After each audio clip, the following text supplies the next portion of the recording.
In our last review, I road tested the controversial Lotus Emea, but that's not Lotus's only electric offering that they've got out. In fact, this one's been out a little bit longer.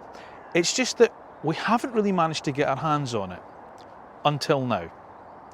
Welcome to this week's road test review. Welcome to the Lotus Eletre, and as always, welcome to AutoEV.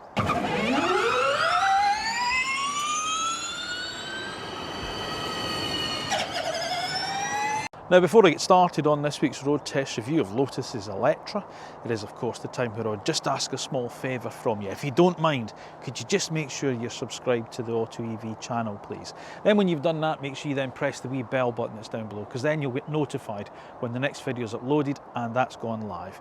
Once you've watched the review, if you enjoy it, and I sincerely hope you do, make sure you give a little thumbs up, and as always, don't forget, leave me your thoughts in the comment section down below. Let me know what you think about the cars we feature on the channel, such as the Lotus Eletre, and of course on the AutoEV channel overall. So if you thought the Emea, their big four-door GT car, was a controversial car for Lotus to build, what are you going to make of the Eletre?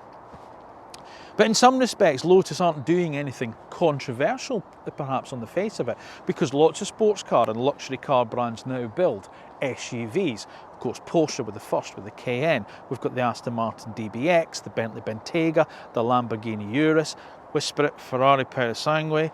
As much as they say they don't want to call it an SUV, it is. So Lotus are only just doing what the rest of its competition are doing. Or are they? Because Lotus have gone a little bit further. Lotus are the only ones that offer their big SUV in electric form only. So therefore, does it compete with more mainstream manufacturer performance SUVs that are all electric, such as the BMW iX M70, the Mercedes AMG EQE SUV, and of course the Audi SQ8 e-tron? And if it does, that means Lotus is in a very different market space than it used to be. In other words, this isn't just a different car for Lotus to build, but a very different type of customer for them to sell cars to.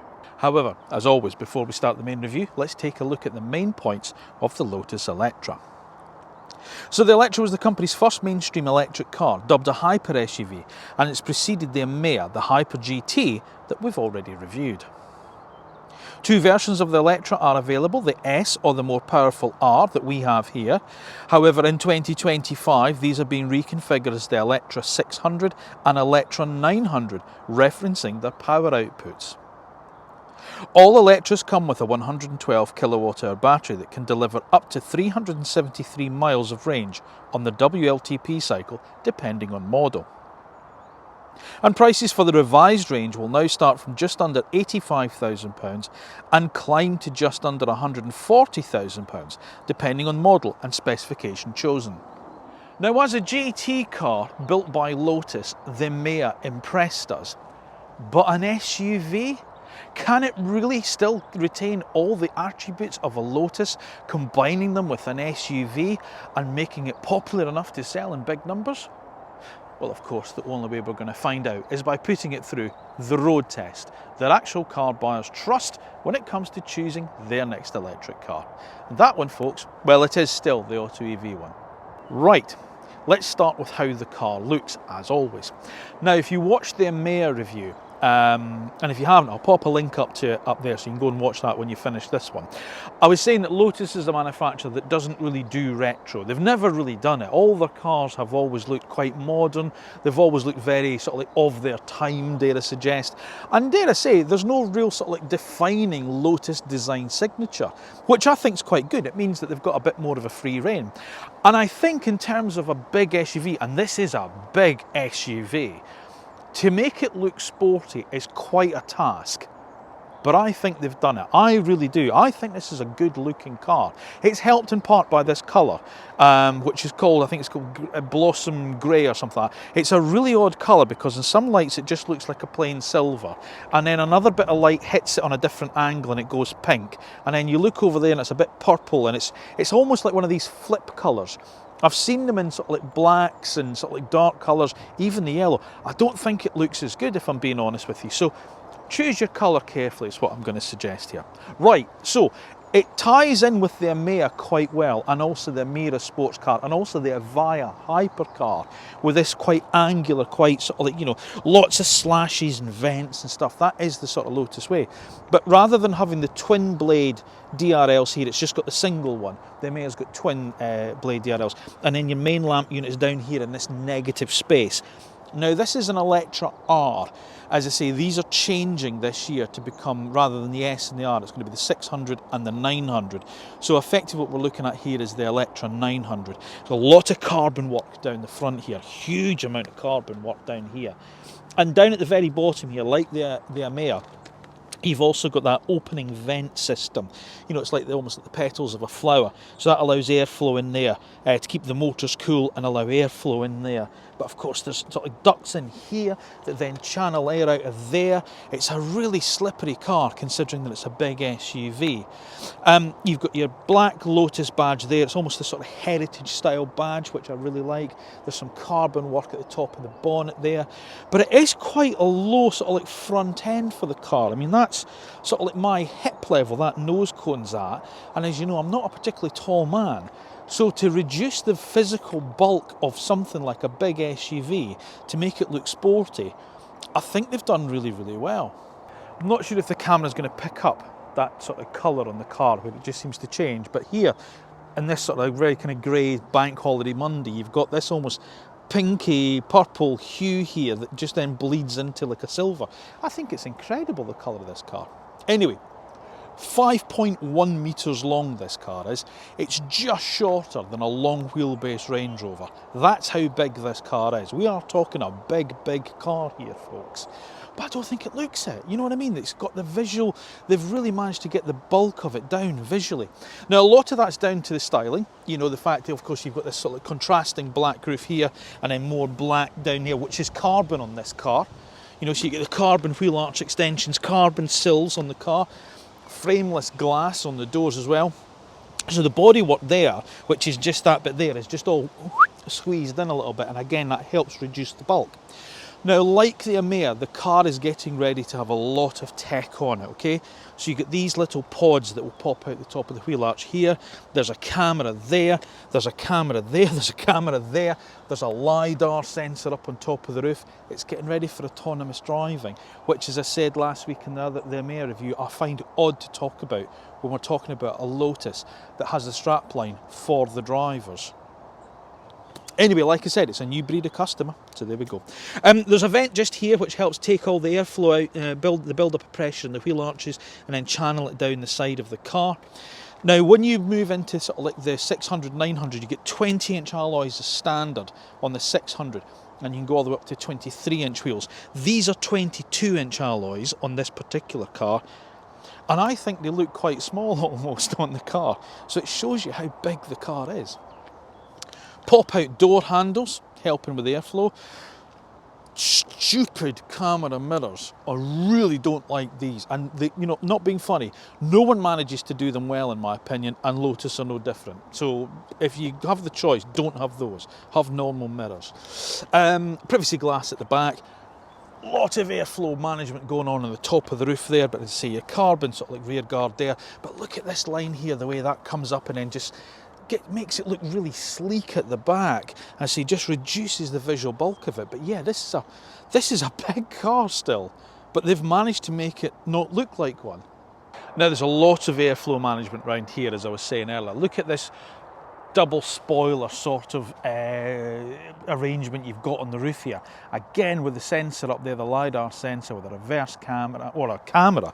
I don't know if that, no, the reverse camera's there, so that's just another camera that's up there. No rear wiper. You've again, like the Emea, got this movable, deployable twin blade spoiler, which looks so neatly integrated there. You don't think it is, but then as you move, it's got a 3 position that it will go into depending on speed and driving mode you're in. Plus as well, it's got this carbon fibre gurney flap across this one there. You got massive big vents down the side here. I can get my arm down there and almost touch the back wheel, but that will swallow my arm whole. But again, that channels air out from that wheel arch and just breaks it down. It's a really slippery car considering the size of it. You know, they've got the aero work going very much in its favour, helping with efficiency. carbon down at the bottom here again on this model. As I say, there's a reverse camera tucked up there, reversing sensors. Boot lid comes right down into bumper level. Love the light strip across the back there that then sort of disappears into the side here. But the only thing I'm going to say is this. Now, it's got the Lotus lettering there done in black on that black strip. I think it looks almost a bit anonymous at the back. Do you know what I mean? I really like what Lotus have done with the style of the car. And oddly enough, I was out in it yesterday. My daughter and I took the car for a long drive yesterday, and on our way back, we were following another Eletre, just by chance. And genuinely, you were like, that could just be, dare I suggest, another Chinese SUV in some respects. You know, a good looking one, but there's no real definite, whereas the front's really sharp and really pointy, there's no real definition that this is a Lotus at the back. Maybe they should have had the badge there, or the Lotus lettering should be picked out in silver, or just something else. I don't know. There's just something about the back of it that looks almost a bit anonymous, despite the, as I say, the trick aero work going on. Just me? What do you think? Let me know your thoughts in the comment section down below. Do you like it? Are you sort of like a fan of the new age of Lotus and this big Lotus? Do you have one? Did you buy it purely on its looks? Did you choose something else instead? Are you just not sure where Lotus are going? As always, let me know your thoughts in the comment section down below. Now, like the Emea, the Eletre is a practical Lotus. We've had practical Lotuses before, don't have an issue with them doing this. And when I say practical, I do mean practical. That is 688 litres of boot space. Now, it will depend on what you go for. It will sort of like depend on your boot configuration in some respects. Because if you go for, this car's got what I think they call executive pack seating. So it's got 2 individual rear seats with a bulkhead, so there's no load through facility. But if you want it with a rear bench, you've got a split folding rear seat, which if you fold down will take total capacity up to 1,538 litres, I think it is. So that's pretty decent, I would suggest. But this one doesn't have that. So this is the boot space in this one. And also as well, it's got this sort of like fixed parcel shelf in leather, which is lovely. I mean, it looks really special, I think. Everything's carpeted. You get the nice sort of like, you know, brushed aluminium sort of like sill guard there. You do have a tiny bit of under boot storage, but not much. It'll hold the tyre inflation system, you know, a warning triangle and a high-vis jacket. That's about it. But there's storage up at the front, which I'll show you in a second. You've also got the ability to tow with the car as well, and the car will tow up to 2,250 kilos of a brake trailer. And as it's got sort of like air suspension as well, you can also sort of like raise the car and lower the car. To help you sort of like load the car in, and obviously with a trailer as well, so that's quite good. Right, starting to rain, so let me get the luggage in here. But even as I say, with this sort of configuration, there is plenty of space here for the 4 suitcases, especially going in that way. So there's our large, there's our medium, there's our 2 carry-ons. Oops, he says. You'd almost get a 3rd carry-on down there, but you'd certainly get rucksacks, and then all this area here as well. So even in this sort of like, dare I suggest, slightly less practical 4-seat version, there's still a load of practicality. Now, the advantage you've got of having some storage up at the front is you do have somewhere to store the cables. So if you do have to travel with them, you know, you might be going on holiday or something, there's a destination charger at the hotel you're going to, then at least you do have somewhere, you know, sort of like you can keep your cable bag in without having to empty your luggage to get underneath the floor. So that is the one advantage you do have about having that front storage. But it isn't massive, but as I say, it's enough for the cable bag and maybe sort of like a jacket or a very, very small rucksack. But as I say, in terms of practicality, it's not exactly lacking in it. Right, now as I say, this car that I've got here, this press car I have, has got the executive style rear seating pack or whatever they call it. So it means it's 2 individual rear seats, not a bench. My daughter loves this. But obviously it doesn't have quite the practicality of a big 5-seat SUV because there's no middle bench here. But in terms of room, even if you did have the bench, there's plenty of it. That seat, that driver's seat, is in my position, which means it's all the way down, and I could just get my feet underneath it. But I have got a big pair of boots on today. If I had a pair of sneakers on or a pair of trainers or whatever, I could probably get my feet underneath it, which would be fine. But the floor doesn't feel too pushed up, which is a nice thing. You know, there's a good height in these rear seats. Now, before we go on to all of this kind of stuff, I just want to talk about materials, because again, with the EMEA, it was one of the things I really noted was the different type of materials and how well built and luxurious it feels. This is the same, you know, I mean, this here, I don't know what this material is, but it is absolutely stunning. It really is. It's like a very coarse, I don't know, it's just really nice. And then the metal in it here is almost like it's almost like a sort of like rose gold style of metal work that's in it. So you've got the sort of like the bezel round this open hole here with the Lotus, Colin Chapman's initials embossed into it. You've got the same beautifully sort of like aluminium milled Kef speakers here with these beautiful little sort of like centre bits on the speakers themselves. There's more of that material sort of like on the door panel. There's anything itself other than that is covered either in leather or Alcantara. I mean, it is a really beautifully finished car. The carpet feels nice and thick. You know, the leather on the seats, and then there's a bit of suede in there as well, which is quite cool. The only thing I will say about the leather is on the driver's seat, it's starting to wear quite a little bit. So you've got to look after it. But other than that, the materials are beautiful. Really, really nicely finished, I have to admit. Right, let's just talk about this here. So what we've got is two individual rear seats, which will adjust electrically. I can slide the seat forward, I can recline it back. This is what I mean, Katie was thrilled with this the other day. You've also got this big panoramic sunroof in this car, which will go clear or opaque at the touch of a button, but it doesn't have the diamond sort of pattern that the EMEA had. It's either just all clear or all opaque. But I do like it, because I say it floods lots of light into the cabin. Now you've got this little screen here, which you press and it...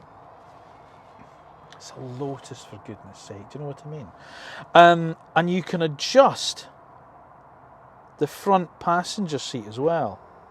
Oh no, that's the back seat here. I'm sure you can also adjust the front passenger seat. You can move that forward if you're sat on that side as well. But yeah, you can adjust the seat position, the backrest, the cushion, the headrest, the back support, and then save it in your particular position. It's great. And you get quick access to the display here. You can also change the transparency of the roof as well, which is clever. You know, you can do that if you want. You can also, what else is this? You can change the radio as well from back here, or your Bluetooth or your musical source. So if you're being driven in the car, that's the whole point. You know, you can change things from back here. You've also got the two cup holders that sort of like, you know, go in, and then at the touch of a button just come back up again. There's storage in here, which is deep. Plenty of space for some polo mints there. You've also got this bit here that opens up. It's not chilled, but it's like almost like one of those chiller bits you used to get in the Rolls Royces, you know, for the champagne bottle. And again, the cover's beautifully damped. I mean, it's so well thought out. It's really, really nice. And then, as I say, just the touch of a button, the display closes. It's a Lotus. But this is the thing. Lotus are part of Geely now, and I was explaining this in the email thing, and if you didn't know, in China, obviously Geely's a Chinese company, and in China and the Far East, driving isn't the thing, being driven is the thing. That's even for younger people, you know, to be driven is a sign of, it's almost like a status in some respects. And you used to get manufacturers like BMW, Audi, Mercedes, they'd offer long wheelbase versions of like normal cars, you know, 3 Series, Mercedes one, you know, C-Class, the Audi A4. So, you know, being able to accommodate rear passengers is a big thing. And they know they're not going to sell a load of like Elises or Amiras and things like that in China. They need a car for those new markets that Lotus is going into. Hence the reason why we get things like the Eletre and the Mea. So that's why they've gone down this route. And I have to admit, they've done it really, really well. You know, they've not taken half measures. This feels special back here. You know, genuinely special. So credit where it's due, they've done really well. Oh, I forgot as well, there's another big storage tray in there. You'll get some packets of crisps in there as well. Should we jump in the front and see what that's like? Come on. Right, if you've watched my EMEA video, then a lot of this is going to be quite familiar to you. And in some respects, this design of interior, I think, suits the Eletre better than the EMEA. you know, because you are in an SUV, you know you're in an SUV. So this sort of dashboard where it's a little bit sort of almost lower, less intimate than a sports car or a GT car, I think suits this style of car much better. In fact, perversely, it feels sportier than the Emeas because you do actually, because you're in an SUV and because you do sit slightly more in it in this style of car, it actually works better in some respects. So it's very, very familiar to, as I say, what we did with the Emea. So you've obviously got this big 15-inch screen here. Everything's pretty much controlled through it. So depending obviously on what you want access to, you know, you go into, here's your settings there. So, you know, your lights, your drive, you know, your ambient lighting, the ambient lighting, colour, you can go in there. You know, there's drive modes there, but they're accessed also via the paddles, which we'll talk about in a second. And you can go into things such as your driver assistance systems there, the sound system, which I'll talk about in a second, and the general bits and pieces there. So most of it's controlled through here, but there are some things which are very, very good. That you don't have to, or you say you don't have to control it from here. There is separate physical buttons for them, such as your temperature. And again, like the back, I was saying, you know, the materials, and again, the same as the Mea, these knurled sort of like, you know, rocker switches to adjust temperature up and down. You know, and again, when you touch them, if you push them up for temperature, they light up red there, and you also get the red lighting on that side there. Look, and if you go down, they go blue, and that goes blue. It's just stuff like that. It's just really nice. Somebody's really thought about that and designed that really well. The ambient lighting that runs around the top of the dash, you know, and then in the lower sections of the car is beautiful as well. And, you know, it really, really stands out, especially at night, and you get another little strip of it there. It's just, it feels special, the car. So you've got those sort of like physical switches there. You can also go into the screen as well and adjust the temperature there. Your fan speed is always adjusted in there. You know, you touch that. And the only other slight irritation that I have is the fact that, again, and lots of cars do it, you've got to control the vents from here. So it'd just be nice maybe if they just had a little joystick in the vent where you could just move it without having to go into a second screen just to move the airflow. You know, if it's blowing in your face too much, you want to move it away, you've got to go into a screen. So that's maybe the only real sort of like downside for me personally. Heated seat, heated steering wheel, ventilated seats there and there as well, so you can go in there and adjust those. Right. Standard Apple CarPlay and Android Auto. I don't think it was on the car when it first came out. I think it's been an update. This car has it. It's very, very good. You've got your wireless charging pad there, which has got the rubber base to it so the phone doesn't slide around. And again, like the Mea, you know, my other half, Elizabeth, sort of saying she likes the fact it's got this good glossy carbon fibre round here. Unlike the Mea though, the head-up display is buried into the dashboard, so you don't have that separate sort of like almost binnacle area where the head-up display is that I was saying in that one, where it's the matte carbon, but they've still got a bit of matte carbon at the top of the windscreen there. Don't understand why they don't just do this matte carbon as well, because it's the only piece apart from that in the wheel where there's glossy carbon fibre. And the other thing as well that I've noticed, funnily enough, is these controls here are the kind of rose gold, but you don't get that matched with the steering wheel stuff. These are all silver. Why is that? That's a bit weird. Anyway, there we go. These are silver on here. We say the rest of the things are all kind of a rose gold colour. You've got this beautiful lozenge here, you know, or the joystick to move your transmission. So to go into reverse, back for drive, you know, into neutral, and then a P for park. Two cup holders here, but they're different sizes, so I can't get my water bottle in this one. So I've got my cup, my full coffee flask there, but that won't fit in there. It's a bit odd.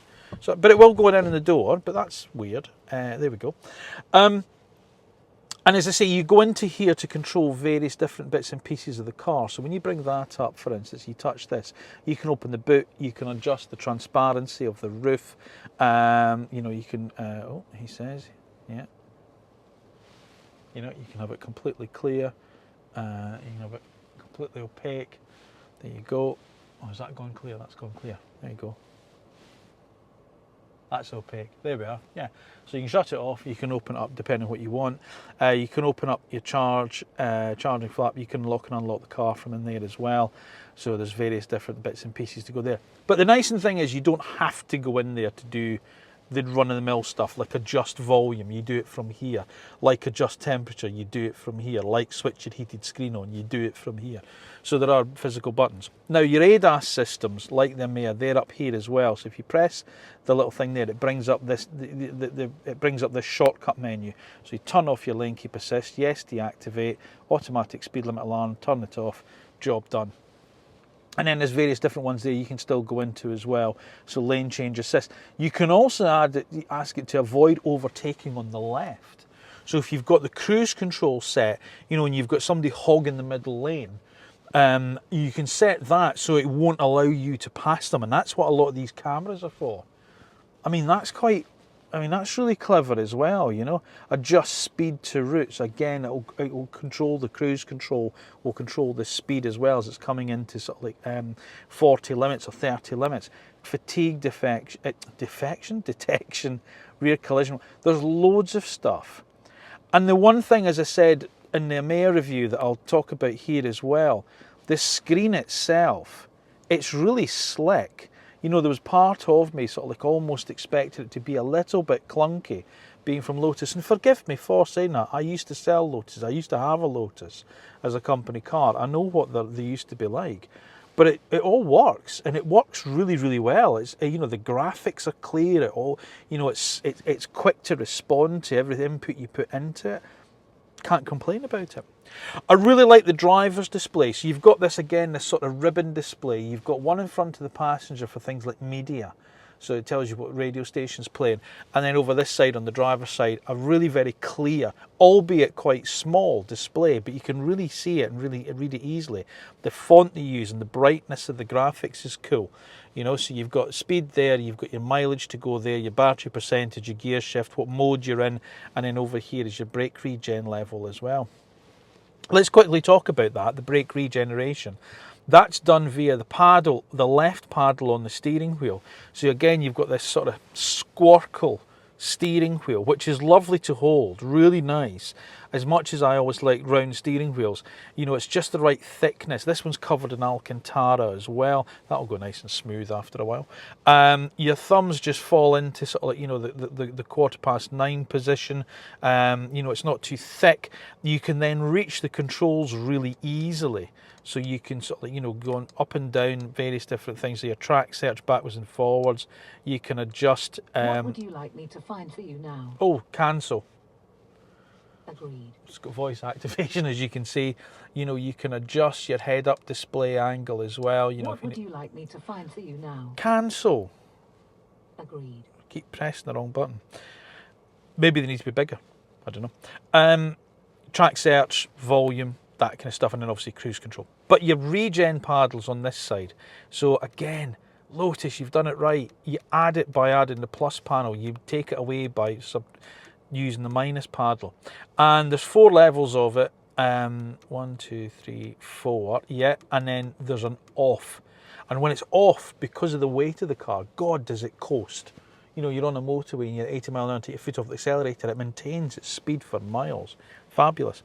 Your right paddle is your drive mode paddle. So again, you don't have to use the screen, so you can just go into here. Now, there's more driving modes. Oh, hang on, see if I can get it to stay up a second. Hang on a second, how did I do that? Here we go. Track, individual, sport. Tour is your normal mode. Range is like eco, and then there's an off-road mode. So because it's the R, you get the track and the off-road mode. Because normally it's range, tour, sport, and individual. So because you get, and track will lower it absolutely down. You know, it lowers the car right down on its air suspension, makes it really slippery. You can see there. You know, really lowers the centre of gravity on the car as well. And then off-road is the complete opposite. You know, you've got ride height, and you can adjust. We can pop it right up into its highest ride height, and the car will pump itself up. You know, if you are traversing sort of like, I'm not talking about it's going to be like a Toyota Land Cruiser or a Land Rover Defender, but you know, certainly, you know, if you're going to your kids' school sports day and you're parking on a field, you'll be able to do it with your Lotus Eletre.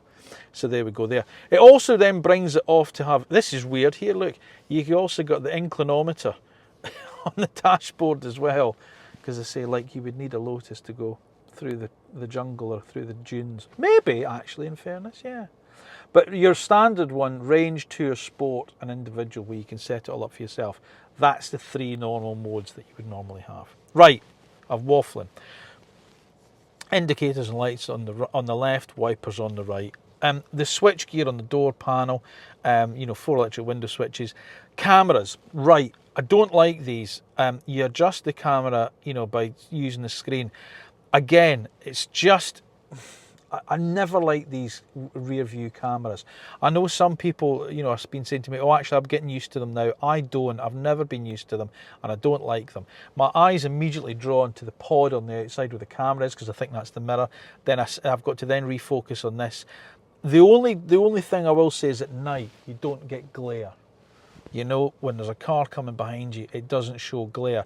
But I do find it, especially when I'm reversing, because I tend to use my mirrors a little bit when I'm reversing, I find that it takes me too long to focus in on the screen, and I just don't like it. So personally speaking, I would have door mirrors. There we go. Seats, they're like the Amaze. They're gorgeous, they're beautiful, they really support you well. You've got really good lateral support. You've got a good thick bolster at the front there that really sort of like supports you the back of your knees. The driving position, as I say, is better in this car because it is an SUV, and therefore you do sit a little bit higher. But although, on saying that, because the slightly higher tunnel and the slightly higher door and the sort of like the lower the glass, the shallower the glass, it does feel like a sporty SUV, which is really good. And then with this nice little steering wheel, you get this really nice wheel with it. So on the whole, the interior is fabulous. I really like it. The only downside for me is, I say, this grey leather on the side of the driver's seat, starting to show a little bit of wear, so I'd be a little bit cautious about that. But the rest of it just feels really good quality. I think the Amaze is probably better in terms of its quality, but of course it's the second car to be built, and they're all being sort of like changed this year for the 600 and 900 models. So I'm no doubt they'll change little bits of it. But I have to say, on the whole, it's a brilliant interior. I love the design of it for an SUV. It all works really well. That's impressive. I like the clarity of this. I love the materials they've used. The driving position's good. It's comfortable. Yeah, it's a good interior. Now, if there's an area of disappointment, maybe it's here, okay? All Electras come with a 112 kilowatt hour battery, all right? And that means that the car should achieve up to 373 miles according to WLTP tests if it's the 600 model, so in other words the S in old money terms, and that'll depend on wheel size and stuff. But if you go for the R, which is to become the 900, it drops quite a bit, 255 miles. Now, I'm showing 97% full on this car. I charged it last night. I've been out and about this morning. 97% charging it, and it's showing 250 miles of range. So, it's not great for that sort of size of battery in some respects. Charging speeds, however, nothing to complain about. 330 odd kilowatt charging speeds. So from a 350 kilowatt charger, you're going to replenish this battery from 10% to 80% in 20 minutes. Phenomenal. But again, it's a big battery, as I say. So if you're charging up from home, your wall box, 7 kilowatt wall box like I have, then it's over 15 hours to go from flat to full. The only thing I will say, however, is it will accept up to 22 kilowatts on the AC. So if you've got a workplace charger, or you're using those faster chargers wherever you are, as I say, destination chargers at hotels and things, then obviously that will bring that time down considerably. There's no getting away from the fact, there's no other way to put it, this is a seriously rapid car. This thing is absolutely biblically fast. It's 900 horsepower. It will do 0 to 60 in 2.9 seconds. I mean, that is absolutely unbelievable. Its top speed is limited. It's 160 miles an hour. I mean, obviously you'll drain your battery very quickly if you do that. But even so, and the question is, I always think to myself, do you need that type of power? Genuinely, I get it. It's a heavy car, 2.5 tons. But does it need 900 horsepower? No, I don't think it does. The S model, like the Mare that we had in for review, is 600 horsepower, and that's more than enough. That'll still do 0 to 60 in 4.8 seconds, I think it is. Right, so let's go on to the other stuff. Let's forget the speed for a second. Let's discuss the way it actually drives. How does it drive? Well, here's the interesting thing. I think what Lotus have tried to do, when you go for this R model, you get the dynamic handling pack with it, which gives it rear wheel steering as well, which gives it a slight, obviously the wheels steer in opposite direction to the front at low speed to make it more manoeuvrable, go in a similar direction to the front at higher speed to make it more direct and change lane quicker and things like that. Okay, so how does it feel? Well, it's dual chamber air suspension as well with the car, but it doesn't feel as compliant as the Mia does. Now, I get this car's riding on 22-inch wheels, but even so, I genuinely would have thought that this would have been the more compliant of the two cars, and the Mia, you know, the more sort of like focused, the one that's just got that little bit more sort of like connection with the road, and it seems to be the other way around almost. This one seems to be slightly less refined, and I'm quite surprised, genuinely, I'm quite surprised at that. And in some respects, I think that's the car's Achilles heel. I think that's the downfall of the car. I think Lotus have gone, right, we've got a big SUV here, we've got a big heavy SUV, we've got to make it handle like a sports car. So what they've done is they've sort of stiffened everything up and sort of, you know, and Lotus are normally very, very good at stuff like this.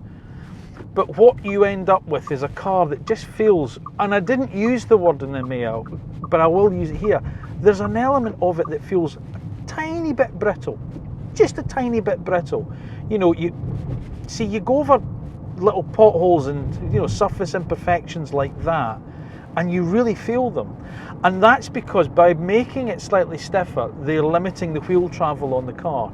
Now, I'm only in the tour mode, so effectively I'm in normal mode in terms of the driving modes. So I'm not in the one that, you know, lowers the car and, you know, hunkers it all down. I'm just in the normal mode.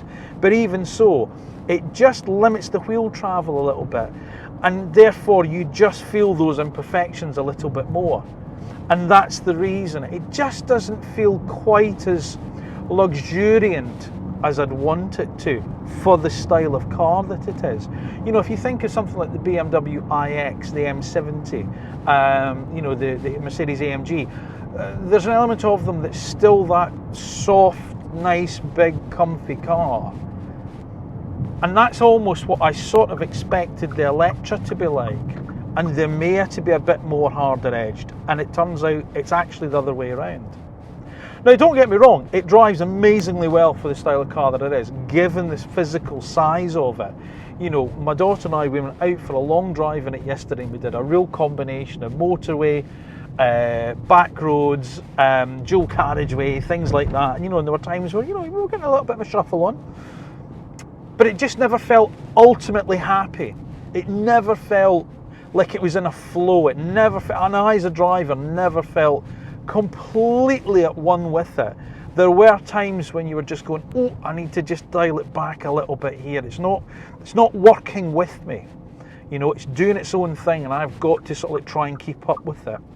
And that's the difference. The Mia didn't feel like that. The Mia felt more like, you know, it was working with you, and it was being just more compliant with you. This just doesn't feel like that. The steering is very good. The weight of it is good. It's an electrical setup, and I must admit, you know, even in the normal mode and the tour mode, you know, it's got a nice weight behind the steering. You never really feel disengaged from what's happening at the front. You know, through these bends and things that I'm through at the moment, it has bite. You can feel what's happening at the front of the car. The one thing I will say about it, the brakes, this car's got the carbon ceramics. They are phenomenal, absolutely phenomenal. Your face will slide off your head before this thing comes to a complete stop. They're that powerful. It is unbelievably good on the brakes. If I just hold on to that cup. Jeez, it's so powerful, these brakes. But brilliant, you know, absolutely brilliant. So the steering's good, the brakes are good, the suspension's just, I think, when it lets it down. I really do, and I just feel it's just trying to be too, I don't know, it's trying to be too sporty, and then, but it's got this, oh no, but I am an SUV and I need to have this width restriction. I need to watch this because I've got big expensive wheels on this car, and I've got a camera hanging off it. yeah, it just never feels quite comfortable with its, with itself. And that's where I think the problem lies. And I have a feeling, in some respects, maybe, as I say, the S model, the 600 as it's going to be, is probably the better car. It's probably the better car because, I say, it's taking away the sort of the fast, the performance, and it's just concentrating on being just a big family SUV, albeit one that's got 600 horsepower. But yeah, it just never feels like it's quite settling down. It never feels like it's working with you. But as I say, I do like steering, I do like the brakes. The driving position is better in the Eletre than it is in the Emea. It's more suited to a taller SUV style of car. And as I say, because of that, the driving position, you just feel more comfortable with your surroundings, and everything's up in your, a little bit higher up and things. I just always felt that the Electra's driving position it felt too high. As I say, it needed to be a bit lower, whereas this feels about right for a sporty SUV. But there is no getting away from the power of this thing. It is absolutely phenomenally fast. But it's not as refined as the Emea at speed either. There's a bit more wind noise. Obviously it's a physically bigger car, but there's just a little bit more wind noise from it. It's not isolating you from what's happening. And that's what I find disappointing with it. So as I said, I think it's just trying too hard to be too many different things, and it's not really succeeding in anything, in any one of those areas, if that makes sense. It's too big and too, its physical size, and too heavy to be ultimately, a pin-sharp driver's tool. But it's too much that way. It's too hard-edged and too focused in its chassis setup to be a comfortable, luxurious SUV. I think they've got it mixed up. I think if they had done that with the Emea and allowed this to be more of the luxurious one, the Grand Touring one, it would have been better. But as it transpires, I just don't think it really works for me. It's good, it is good, but I'm just not convinced it's as good as it should be. Right, in the same way that we discussed the changes that are happening to the Emea range, we'll talk about the same with the Eletre range. So up until now, the Electra's been available as either the S or the R, which is this one here, okay? That's going to change now to make things slightly, dare I suggest, less confusing for customers. You're going to have either the 600 or the 900, and that refers to the power output, obviously. So, and within those, you're going to have different sort of like trim levels, if you like, depending obviously on what you want your car to look like or to behave like and such like. So, range starts at a lot lower than it used to. 84,990 is where the 600 range kicks off, okay, for a standard car. And then you move up to the better specified 600 GT, and that's 89,990, okay, so another £5,000 for the GT. If you want a GT SE with better equipment level, then you move up another £5,000 at 94,990. Then there's a big jump for the 600 Sport SE. That goes up to 104,990, okay? So that's where your 600 range goes on. The 900, the R, so the replacement for the R, that's just got two models in it. So you either have it as a Sport at 129,990 or the Sport Carbon for another £10,000 at 139,990, okay? So not cheap, admittedly, but as I say, premium brand, premium car, hugely fast. And let's be honest, the competition's at this sort of price anyway, so Lotus aren't doing anything different to anybody else. However, I was a little bit shocked when I got the specification sheet for this car through. Want to guess how much this one is? £167,000, almost double the price of a basic 600. Yeah, that's quite a lot of money. Right, the competition. This is an interesting one, and I think a little bit tricky if I'm being blunt about it. Because let's think about it, okay? If we talk about the manufacturers who Lotus are a natural rival for. None of them do a big all-electric SUV like the Eletre. So therefore, do you then compare it to combustion engine SUVs such as the Porsche Cayenne Turbo, the Aston Martin DBX, the Bentley Bentayga, the Lamborghini Urus, the Ferrari Purosangue, as I was saying? Do you sort of, like, you know, pitch it against those style of cars and accept that you have to go electric if you're going to have a Lotus rather than a Porsche, an Aston Martin or anything? Maybe the only other one that you could maybe consider would be something like Maserati, because they do the Grecale, the Folgore version of the Grecale, their electric SUV, but it's a smaller SUV than this. You know, it's more along the lines of the sort of like the BMW iX3 sort of size of car, Porsche Macan size of car. It's not quite the big SUV the Eletre is, but that's the only other, dare I suggest, performance brand that does an electric SUV. However, like I said at the start, do you then compare it to more mainstream, and I use that, you know, carefully, that term, manufacturers such as BMW, Audi and Mercedes, because they've got things like the iX-M70, you know, which is a phenomenally fast car, you know, and it's a big electric SUV. The Audi SQ8 e-tron, again, their performance electric SUV. Mercedes AMG with the EQE 53 SUV. Maybe even Polestar, you know, part of the Geely empire as well, with the Polestar 3 dual motor long range car. Again, very powerful, very fast, very dynamic. Okay, not the same sort of power you get from the Eletre 900, but dare I suggest not is at the same price as that. So it is quite a tricky car to sort of pigeonhole against direct rivals. You either go combustion engine with more natural badges, you would imagine, or you pick a different style of competitor altogether. BMW, Mercedes, Audi and Polestar. Tricky. So here's what we like, and also what we don't like about the Lotus Eletre. Well, we like its styling, the interior technology, the materials used and its quality. There's no doubting that it is searingly fast. It's spacious. And despite the lack of range, it has good electrical architecture. We don't like, well, it's not as refined or as comfortable as we had hoped for. But then nor is it as dynamic as it should be for a Lotus.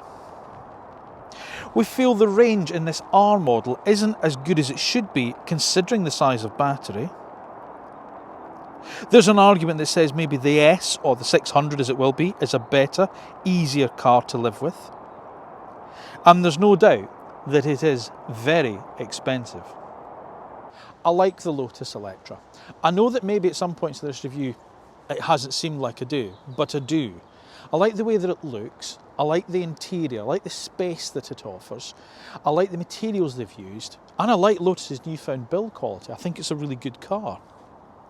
And there's no doubt about it, in some respects, it does drive quite well for the type of car that it is.